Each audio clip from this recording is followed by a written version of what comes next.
Rise!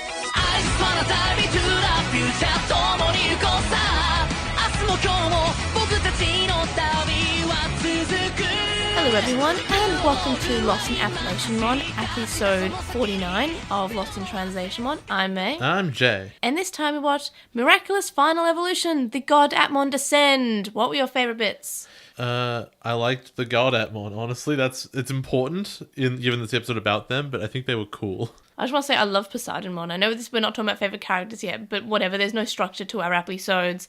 I love Poseidonmon so much. He's got the power of invincible. So Deusmon having the power of omnipotence doesn't really make any sense, right? Because he should be able to auto-win any fight. It shouldn't cost him anything. So what it reads to me as he's lying, and he's just strong. Well, he was able to clone himself, at least. And that. So he could have the power of cloning. I mean, he's still lost, but... Is this lost? Yes. I feel like the only reason he lost was because he was against the Atmon that has the power of invincibility. If you're omnipotent, you can stop them having that. Yes, but the Poseidonmon has the ability to change that. So does omnipotence. I know, but... Omnipotence means literally all-powerful. Cannot be stopped, can do anything. Omnipotence is a really, really specific thing and a really broad thing at the same time. It's the power of actual God, of Judeo-Christian monotheistic God. Yes. And whatever. But I also agree that I think that the Atmon, the God Atmon being, we're not like specific apps anymore. We're just like really basic concepts. I think is really fascinating. It should be, because, they're God Atmon and... I guess they're sort of legendary in that way, which makes sense. That they're not just like, oh yes, this is an app that I have on my phone. They're just things. This reminds me of there's a game called Fellowship, and stats in that game, they're normal for the players, but there's a character called the Overlord who has completely unique stats which are just super unfair, and they sound like these gods where like one of your stats can be invincibility. You are invincible if you have this stat. Or I guess variability. You can change anything. Like, it's just super unfair. It reminds me of that thematically. It looks cool. People should play that. But yeah, so that was a big fight, and that was fine. Altogether, my favourite thing was the fact that it was a big fight episode, but still managed to be fairly solid. I liked Haru's big Kami evolution at the end. As a minor thing, I kind of love, because they're playing up how cool the gods are, that, you know how there's a particular way that Denimon says AppliEpisode, right? Yeah. Whenever they're doing the reading out of things... there's a particular way he says all of their names. Yes. So it'd be like Poseidon, and then it's a description. Poseidon does this. Oh, yeah. And look over there, it's Poseidon. It's great. They're like ingrained in the thing. So can you make those on the toy as well? On the Appy driver. Yeah. Yeah, it says them. Wow, spoils. Yeah, you can make all of them from the first Appy Big driver. Spoils. Wow. Yep. That's pretty impressive. But if you own the chips. Okay, then you must be a good enough fan that you don't care about spoilers? I didn't make them because I wanted just to experience them in the show. Sure. And I'm glad I did. I haven't even made them in the Atmon 3DS game yet. I want to now. It's what I'm going to do now because I have the chips for them. It's great. But another thing I liked is that because Haru was being down in the dumps in this episode and was pretty much out of action, we got other characters shine. We had Eri, who shined really strongly in this episode. Did her big speech on top of the head, and it pulls back and is pointing with an arrow, and everyone's like, she likes how to be tall. did she get up there? She just wants to be tall, Jay. And I love that when she's basically being the leader in this episode, how she says, oh, cut the bullshit when she's talking to Deusmon. Wait. When they're running and Ash is looking at the gods and he's still feeling it, so he's just got the horns up in the air. Yeah, it's great. It's so cool. Great. And when they get their little surfboards... And they say, now we are riding on the chips next to them. I'm like, ooh, I get it. It's like that thing at the start, but the opposite. Because I'm glad they said that, because I didn't actually make that connection. I mean, I probably would have maybe later on the next scene, but I really like how Ray addressed it. It says, hey, it kind of reminds me of when, how they follow us around when they're on the chip. And it's really great, because the size is sort of the same. It'd be really horrifying if, the glow fell off them and you just had these big chips that were just themselves. And the humans were like, oh god, we're stuck in here. That's horrifying, yeah. This what the Human AppliEpisode project is? Maybe. What if, though? It's not, though. It's grinding them all up in a coffee grinder. Yeah, that was kind of horrifying. Well, to you it was. Because I don't have empathy. I know, I felt like... Apparently. I felt like it was a grinder. Oh, absolutely. They were all dying, for sure. And they were all like, no, don't. I'm surprised Caught Up Man, we didn't see Caught Up Man at all. Yeah, because he can't die. Because how awful would it be if he goes in the grinder and he's like, no! But the weird thing is about Caught Up Man is that when Fake Mom was making the zombies, yes, he made Caught Up Man. Yeah, but Caught Up Man is a like he's more of a cartoon character than these cartoon characters, right? Yes. Him showing up means nothing. But what if because he's an astronaut and a surgeon? But what if he's the unknown appy driver? No, he's an astronaut and a surgeon. I think he's the unknown and also appy a big driver. Idol fan, and also just like people want his underwear. Like he's just a weird dude. I'm just remembering the song that's usually in the background when they Also, despite being an astronaut and a surgeon, he wants the cheapest trip to like Europe possible. Yeah, because he likes to save money. It's all about being frugal, yo. Is that why he has like 18 jobs? Yeah, but no, I really do like how isn't he also a stockbroker? like how the characters actually have bits. Characters in this and bits in this, because that's the thing I like about Atmon in general is that we don't shove the other characters to the side. We actually get some growth with them. I do wish that Hajime would go away. Oh yeah, I just hacked into hundreds of people's phones and found some stuff out. Look, let Ray do it. Let's be real. You would complain so much if they just forgot about him. They're like, he was a key to the plot. No, I wouldn't. You don't have to forget about him, but just put him over there with I and Watson. I don't care about them. I don't have to care about this kid. I like Hajime. You had your story, but he doesn't have to be this. Also, we had a hacker character. Jay, it means that we can have Ray be more than just the hacker guy and actually have some character besides just being the hacker guy. Yes, but I think they need a support person who's just sitting there and telling them what to do. Ray is actually in the fight, but Ray is in the fight. Yeah, and he could do it. He can triple hack. He can pay attention. See, I really like Hajime, and you're not going to convince me otherwise. That's fine. I mean, he's not my favourite character. He's probably one of my least favourite out of, if we're including the four main characters in this. Make Hajime Sleepmon again. So cute. Well, that'd make a great hat. Make Hajime Sleep. You'd wear that and people would think that you're a Donald Trump supporter until they read it and they say, who is Sleepmon? I don't understand anything on your hat. And I'm like, But worth no, it. Okay, so I don't hate Hajime, but I probably prefer him as Sleepmon.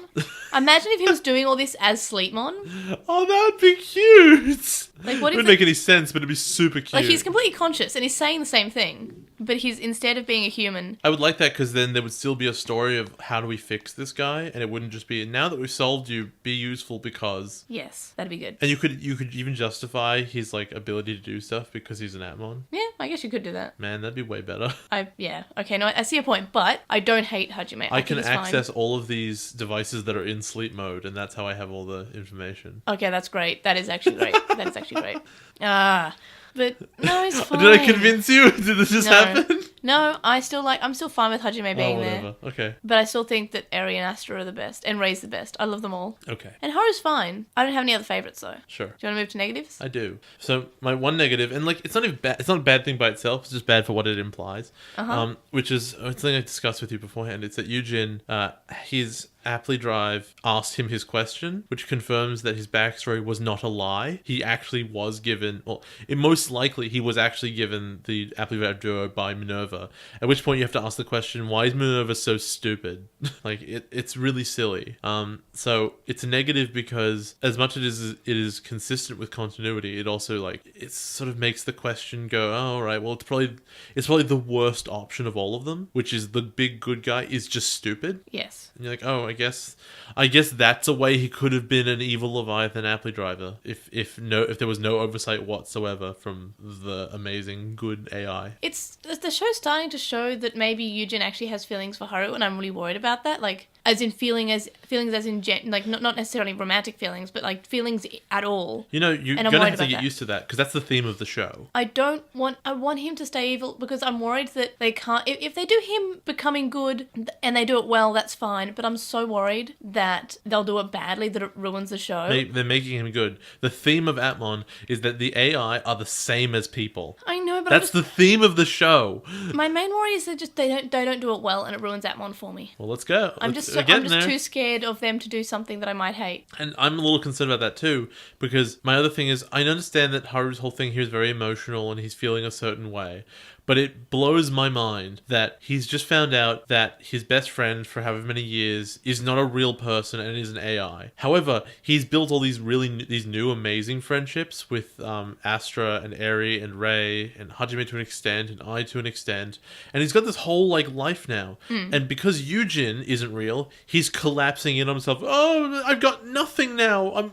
I'm all alone. Yeah, and he has, as you said, the new friends. He has Eri, he has Astra, he has Rei, he There has are- Hajime, he has the Antmon as well, not just his human friends. Yeah, and Gatchmon, who apparently he doesn't even think is real. And so the question here is, the only way you could justify that is that Hajime believes that when this is all over and Leviathan is defeated, and he's presumably assured that it will happen, that they won't hang out anymore. He'll have no reason to be around Astra and Eri anymore. And that would be really interesting if they foreshadowed it at all, but they didn't. So we're just led to believe he doesn't care about them at all, which doesn't seem like Haru. Okay, yes, but I still think that the fact that he is so out of character for himself is because he's so distraught. Like, he said, this is the best friend that I loved. True, but then he said he has no one and he's alone, which are distinctly not true. And I understand that if you're sad, you don't always recognize the truth, but he's having a weird reaction even so. Also, I think the fact that he says Daisuke and not any form of ai or koi, I think that means that his love for him is platonic. Sure. Because I think it's not... No one legitimately thought that these 14-year-olds in this Digimon cartoon were gay, did they? I think it could be possible. But I still think that I think you expect a lot out of Japanese media. I feel like, I mean, you can say Daisuke when you're talking about your love for someone that you're interested in, but I feel like it might, in this case, it was said in a way that's... I don't know, I feel like it would have been ai or koi. Sure. I think. Again, I think that you to expect anything else is to unreasonably have expectations of Japanese media aimed at children. Antmon had lesbians in it. When they like way in the background? It literally came up on... No, it wasn't in the background, it was on the screen, and it said... It was in the... when they were scrolling Twitter. Okay. And she said how she was waiting for her partner shop, and then her partner showed up, and it was a girl, and they were on a date, and they had the love hearts everywhere. That is about as progressive as I think you can expect. And I would be happy for it to be more than that. Yeah. But I'm shocked that anyone would expect more of them. You know, Japan, famously conservative. Again, like that's as far as it would go. Especially to gay men. Yeah. Gay men in anime have always been like written as awful predators, basically. And in a good example, and we were recently talking about this in the Slack, is in Full Metal Panic. The bad guy is sort of like creepily in love with the main character. Never saw it. Yeah, but it's like... But non sort of like a... It's in a weird way. He's evil, and like he wants to like murder him, but he also wants to be with him, and he does so in like the creepiest way, and he has all these weird fetishes. But those two really awful ones in Persona 5. Yes. No, that was Persona 5, wasn't it? Yeah. Yeah, and they show up a couple times, and you're like, oh, this is uncomfortable every time. I think from what I know in Japanese media is that lesbians are fine, but gay men are always creepy and basically predators in anime, and I don't obviously not in real life, obviously, and not in those Yuri animes where they're meant to be, not Yuri yaoi animes where they're got the big hands. But so I mean, maybe you're right, but it would be great. But I think it would be great, but I think that to expect that is absurd, and then to be and especially to be disappointed when it doesn't happen, that sort of thing. I'm still saying it'd be nice though. Sure. But yeah, he uses the word Daisuke. I just want to make a point of that. And I don't actually have any negatives. That's why I'm speaking about something random, because I rather like this episode. Yeah. Otherwise, I think that's sort of it. Like, I don't know. I just think Haru's reaction is too much, and I think there's so many good ways you can make someone's reaction really legitimate. Because we were just talking about V-Tamer, where everyone's emotional reactions are perfect, and you absolutely understand where they're coming from, even in their extremes, because all the facts match up. In this case, I don't think the facts match up. Yeah. See, as I said, it was for a fighty fight episode. It was a good episode, because considering we usually don't like fighty fight episodes. And then everyone goes to the real world, and everyone's confused. Yeah. And then Leviathan shows up, and it doesn't look like apparently what you thought it did from the manga. Yeah, he does not look like he did in the manga, and it's strange. Sorry, what you meant to say is he doesn't look like she did in the manga. Yeah.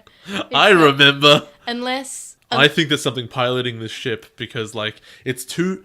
So basically, bad guy theory for me has always been, and I agree with some other people, where the big giant monster is not nearly as interesting as the person who just walks around and is evil. Like if you're playing an action game, the fight that is so much more interesting is not the 6 foot tall mega robot you have to fight. It's the fight against the pilot of the robot in a one-on-one. And I think there's something going on here with this Leviathan. It's too massive and too personalityless. Yeah, no, you might be right. You might be right. Okay, and I see your point. Any miscellaneous bits? We thought it was weird that Yujin came over to like mess with Haru specifically, where he sits in the window dressed in his normal clothes, and that was only to mess with him, because then he immediately changes back to his evil super suit. I kind of like this, because I thought that Well, okay, I guess it's sort of a negative. The fact that it wasn't him just sending another robot, There should be like 5 Eugens walking around, and they should all be various ages, and that'd be awesome. because we saw that the mum had other robots. Yes. So yeah, what I thought is that there was a Eugen dressed around in his super suit, and that's why he had different clothes. And there was this Eugen that was wearing the yellow and green jacket. I would have laughed so hard, because here's the thing, right? When Eugen opens up his arm, I'm pretty sure he's opening up... Is he opening up his actual arm, or was he wearing clothes? I think he had sleeves on, right? Yeah, I think so. So that implies that the sleeves are part of him, and it would be really funny if Eugen says, I'm a robot, whatever, and Haru's first reaction is that why you wear the same clothes every day? That'd be great. To be fair, Haru does too. I know, they all do. Everyone's It'd be robot. really funny. It's like, oh, they were built in. I get it. Favorite character? Mine's Eri because she takes charge and also wants to be tall. Yeah, I'll give it to that too. I love Eri. And I like Poseidonmon. He's probably my favorite god. Yeah, sure. Oh, another thing I like, which I guess is a miscellaneous bit, with Uranusmon, when Ash is saying, I feel it, God feel it, and then Uranusmon saying, I feel it too, and he's got the hands, and it's so cute. I feel it too, blah. And there was no Caught Up Man, which is sad. Yeah, but weird thing, he doesn't look, he looks more like, Weathermon or Weatherdramon. I'm interested to know. I guess because Atmon can go into the real world and everything, it doesn't really matter. But I'm interested to know if you're a human and you don't go near a piece of technology, are you just safe from the app project? Yes, you are 100% safe. So what we are learning from this is that the chosen life that you should have led in this is being Amish. You forgot to mention your positive. Oh yes, as I said the word chosen. It just happened. So they use the word erabashi kodomotachi, chosen children. And they all just look around like, what? And Main's like, whoa.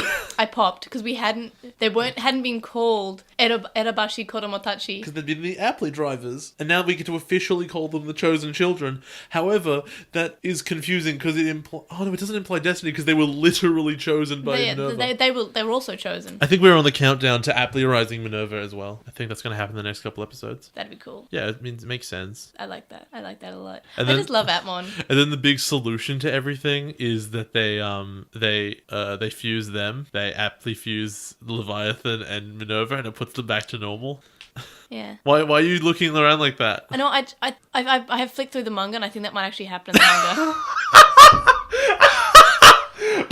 But I haven't read it. Like I haven't read it. I just flipped through just to see various things. Like I haven't actually read it yet because I've read all of them except for the last 2 chapters because like I feel like I would need to sit down. Also, I kind of want to finish it on the same time as we finished the Atmon anime. But oh my god, I'm dying. I mean, I'm probably completely wrong. It'd be so funny if that's exactly what happened. I'm probably completely wrong. Since you say she, is it possible that the thing you thought was Leviathan was actually Minerva? No, because it said Leviathan da, which means it's the Leviathan. Right. Well, alright. I die a lot. But I guess I guess it's not too bad to spoil because it doesn't. Well, because it might happen and I might be right. I don't think it happened. Oh, it'd be really cool if I was right.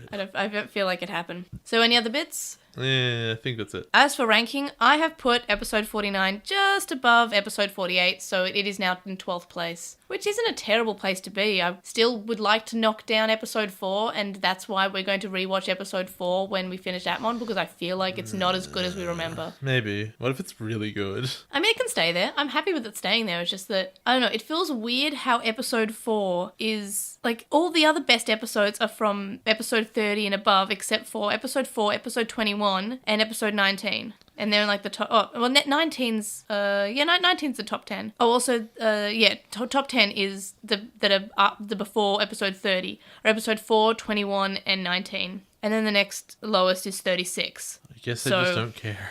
Yeah, I care about my ranking. Oh, you're allowed. My ranking! Next time, we're watching episode 50, The Bond of Hote, Haru and Gaiamon. The Bond of what, sorry? The Bond of Hope. I heard Hote. Hote. The Bond of Hote. And yeah, so I guess we get to see Gatchmon's god form. It's gonna be great. Yeah, it's not Gaia Online. Email us at LostinTranslationmon at gmail.com, or you can comment on this episode or message us on SoundCloud. You can follow us on @TranslationMon on Twitter, and you can follow us on Instagram on LostinTranslationmon, on Tumblr and Facebook and YouTube also as LostinTranslationmon. We have a discussion thread on With the World and a Reddit thread in the AppMon subreddit, and we would appreciate if you would review us on iTunes and or Stitcher. We also have a website. You can check out our Apply ranking. You should do that. It's great. You can also donate to our Patreon, which is linked in the description, from as little as $1 a month. $1 a month gets you access to a listener Slack chat group, but higher levels gets you things like exclusive notes, information, early and unedited episode recordings, the ability to suggest discussion topics, Skype calls with May and Jay, and more. And thank you to our current Patreon supporters, Sam Krieger, who has a podcast called The Moncast, which talks about Pokemon and Digimon, Stevie, who is Stevie Padwan on Tumblr and is currently taking commissions, Wuching Long, who you can find at twitch.tv/Wuching Long, Metal Mamemon, Joe, Anime Guy, who is Anime Guy Kurosaki and the number 1 on YouTube, Penguin Mage, Chakmon, Ishbal Bumba, Hiro Alato, who is at Hiro Alato on Twitter, Jason Morosky, Ryuchi, Frost Miragic on Archive of Our Own, who is Frost Miragic on Archive of Our Own, Stephen Reeves, who is at 1164 on Twitter, Kaidawashi, Mac, Noam, Riku, Chisai, who you can follow at Chisai236 on Tumblr, Corey, Kyle, Delady Bugman, whose anime blog you can find at baguburagu.wordpress.com, Smallwolfie, who is on Tapastic as Smallwolfie and has a comic there called Eden of Melancholy, Tom, Glitchgoat, Azra McCool, Nicholas, Gene Hackmon, Matthew, Anthony, who is at AntoClassic on Twitter, Lizmet, who is Alekmon on Tumblr, Sithobi, Ellie Vorg, who is Ellie Vorg on Tumblr, Sporky McFork and Spoon, Megan, Kyliak, Neo, Boo! Jams, and The Time Optimist. You can also make one-off donation on our PayPal, which can be found linked in the description. It's paypal.me/edgemon. Make sure to listen us for the podcast. See you guys next time. Bye! Bye.